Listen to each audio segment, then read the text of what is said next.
Interview Expert est aujourd'hui du côté de Lone Plage en compagnie de Eric, le directeur de course. Comment se passe effectivement cette très très belle journée? Comme vous le dites, déjà d'une, c'est une belle journée avec des courses superbes, beaucoup de bagarres, et puis un tracé de 3 km 2 qui a été vraiment très bien effectué avec respect du plan et de l'homologation. Oui. Donc je pense que les spectateurs comme les pilotes prennent beaucoup de plaisir. En plus, on a une météo qui est vraiment favorable, donc c'est la cerise sur le gâteau. Aujourd'hui, pour ce parcours effectivement de à peu près 3 km 200, le sable est quand même beaucoup plus sec. Au niveau pilotage, que ce soit au niveau pilotage ou au niveau course, ça pose plus de problèmes, particulièrement au niveau des chutes ou quoi que ce soit. J'ai pu remarquer que jusqu'à présent, je n'ai vu pratiquement aucune chute. Non, mais justement, c'est pas mal du tout. En plus, il ne vole pas, il n'y a pas de nuages de fumée et tout, c'est vraiment des conditions idéales. Il a plu effectivement. Il y a plu très peu, mais le peu qu'il y a plu, ça a bien... Ça a un peu tassé effectivement le ça terrain. fait une légère côte sur le dessus. Et puis, Bon, il ne faut pas oublier que cette compétition aujourd'hui est homologuée bien sûr par la Fédération Française de Motocross, mais on ne peut pas en aucun cas prendre des points pour le titre du champion de France. Vous pouvez nous en expliquer la raison? C'est simplement une course one-shot qui est faite, qui n'entre pas dans le cadre du championnat de France de course sur sable. Oui. Donc c'est des courses en catégorie nationale, mais qui ne sont pas dans le championnat. Alors quelle est donc la fonction de la Fédération Française de Motocross si celle-ci ne rentre pas dans le championnat? La Fédération Française de Motocross est obligée de donner un visa fédéral afin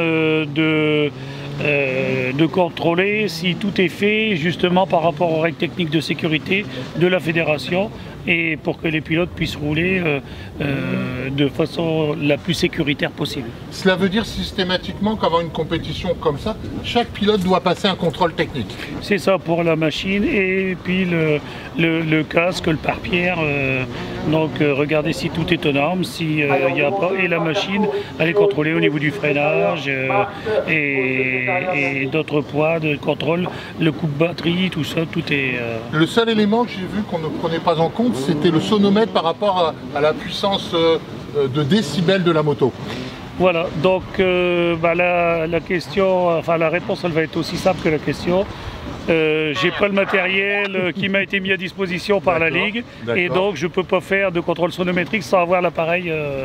Donc comme justement c'est pas dans un championnat, j'ai l'impression que c'est moins important aux yeux de... mais c'est pas logique. D'accord, ok. Bon, au niveau du contrôle technique, on en parle effectivement, ce ne sera bien sûr pas pour les motos tout-terrain. J'aimerais avoir votre avis sur cette idée, étant donné que vous êtes dans le motocross et également dans le côté technique moto, que d'avoir un contrôle technique pour les motos qui rouleraient effectivement sur la route. Vous trouvez ça une bonne ou une mauvaise chose? Pour moi, c'est pas une bonne chose, c'est n'importe quoi, parce que de toute manière, nous les moteurs, on roule pas sur des poubelles. Donc, et donc c'est simplement une pompe à fric. D'accord, ok. Bon voilà, donc ça c'est clair. De toute façon, pour les pilotes de motocross, il n'y aura pas de contrôle technique, puisque à chaque compétition, effectivement, le contrôle technique de la moto est fait. Et de toute façon, d'une manière générale, il faut savoir qu'un pilote de motocross fait très très attention à sa moto. D'une manière générale, soit qu'il le fait lui-même, ou il le fait faire par quelqu'un d'autre, de cette façon, effectivement, il n'y a pas de côté. Tout à fait. C'est la même chose pour les motards de la route. Voilà, ok.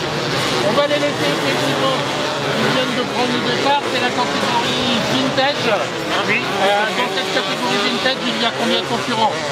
Alors le chiffre exact des concurrents, je ne l'ai pas, il y en a une petite quarantaine. Une petite quarantaine. On voit effectivement que cette compétition nous se passe dans une très très bonne condition. Le sable ne vole pas, mais c'est un pilotage qui est agréable. C'est vrai. Mais physique. Mais physique. On a vu Camille tout à l'heure, Camille Chapelière, malheureusement, je ne sais pas un peu. aura pas de concours. C'est ça, et on en est content. Ok, tout à fait. Merci beaucoup. On retrouve le cas échéant, votre prochaine compétition. Je pense que ce sera à Berck. Ouais. D'accord. Merci beaucoup. À bientôt. À bientôt. Merci Eric.